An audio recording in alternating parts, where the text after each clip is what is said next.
Assalamualaikum warahmatullahi wabarakatuh. Waalaikumsalam warahmatullahi wabarakatuh. Selamat siang, perkenalkan nama saya Amanda Ziborora dengan NIM 2211420077 dari Prodi Sastra Inggris. Selamat datang di podcast kali ini dengan tema konsep dasar e-commerce dan pemanfaatan e-commerce dalam kehidupan keseharian. Namun sebelum lanjut, boleh perkenalan dulu partner saya yang ada di Zoom ini. Ya, boleh. Perkenalkan, nama saya Marika Sinta Roseana dari program studi pendidikan seni rupa. Nah, Kak Amerika, sebelum saya lanjut ke inti dari pembahasan, saya akan memberikan sedikit intermezzo mengenai episode podcast kali ini. Kak Amerika, enggak sih kalau semakin kesini tuh kita semakin tertarik dengan berbelanja online daripada langsung beli ke toko atau mall ya? Oh, betul sekali seperti apa yang dikatakan Kak juga, bahwa sekarang itu remaja-remaja sekarang itu lebih suka berbelanja online karena lebih lengkap dan lebih banyak diskonnya. Iya betul. Orang-orang, terutama para remaja seperti kita ini, pasti mikirnya kalau belanja online lebih banyak diskon. Apalagi kalau kita beli makanan di aplikasi seperti Shopee Food, GoFood, GrabFood, dengan membeli secara online, kita jadi lebih hemat waktu dan pastinya hemat tenaga. Pertanyaan selanjutnya, Amerika sering pusing nggak sih kalau kita tuh harus berbelanja di toko atau mallnya langsung? Izin menjawab, ya saya pusing karena tenaga yang harus dikeluarkan juga banyak. Terlebih lagi kalau misalnya barangnya nggak ada, kita jadi capek-capek, terus muter-muter barangnya nggak ada, jadinya pusing, capek pokoknya. Ya betul, saya juga sering rasa males dan pusing sih kalau harus beli secara langsung, apalagi kita harus memilih outfit yang digunakan untuk pergi ke mall-nya. Nah, sekarang ini sebagian besar kegiatan atau aktivitas manusia sudah bergantung dalam media digital. Salah satunya aktivitas dalam berbelanja. Jadi nggak heran lagi kalau semakin kesini kita memiliki kesenangan tersendiri dalam berbelanja online. Jadi di episode kali ini kita akan membahas tema mengenai konsep dasar e-commerce dan pemanfaatannya dalam kehidupan sehari-hari. Kita akan membahas mengenai apa sih e-commerce itu, di mana posisi e-commerce di era digital saat ini, tipe-tipe e-commerce itu apa saja, manfaat dan kekurangan e-commerce dari sisi penjual dan pembeli, dan apa saja contoh pemanfaatan e-commerce dalam kehidupan keseharian. Nah, pembahasan-pembahasan ini akan kita pas di episode kali ini. Jadi Kak Amerika dan teman-teman yang ikut podcast ini sudah tahu belum sih apa makna dari e-commerce?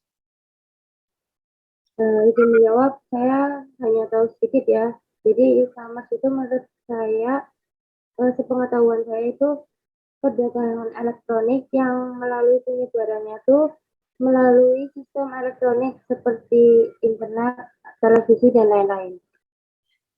Betul apa yang dikatakan oleh Kak Amerika mengenai makna dari e-commerce. Namun di sini saya mau ngejelasin yang agak detail nih. Menurut Laudan, e-commerce adalah penggunaan internet atau basis teknologi canggih dalam melakukan transaksi bisnis secara digital di antara perusahaan produsen dan individu atau kelompok yang menjadi konsumen. Di mana masih belum paham atau sudah paham? Belum terlalu paham ya. Nah, kalau belum terlalu paham, saya mau memberikan pengertian yang mudah dipahami nih.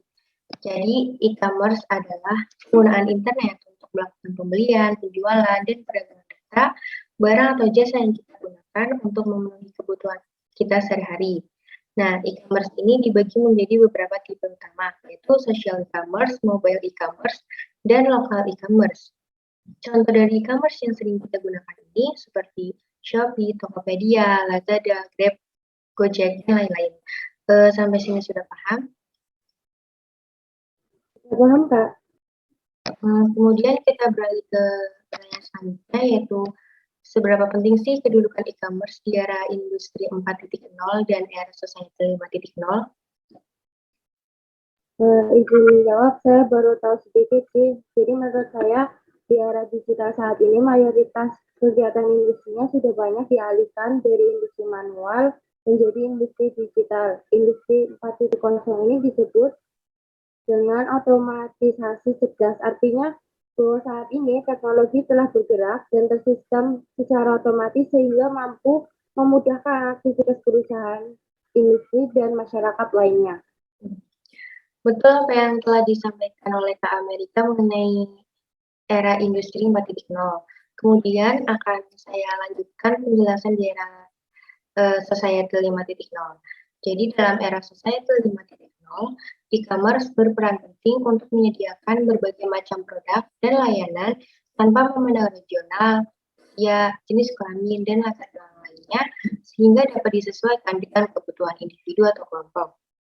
Nah, dengan adanya kemudahan yang diberikan oleh sistem e-commerce di era industri 4.0 dan era society 5.0, hal ini memberikan kemudahan dan memungkinkan masyarakat untuk mencapai pembangunan ekonomi, memecahkan masalah keseharian, serta memenuhi kebutuhan secara efektif dan efisien.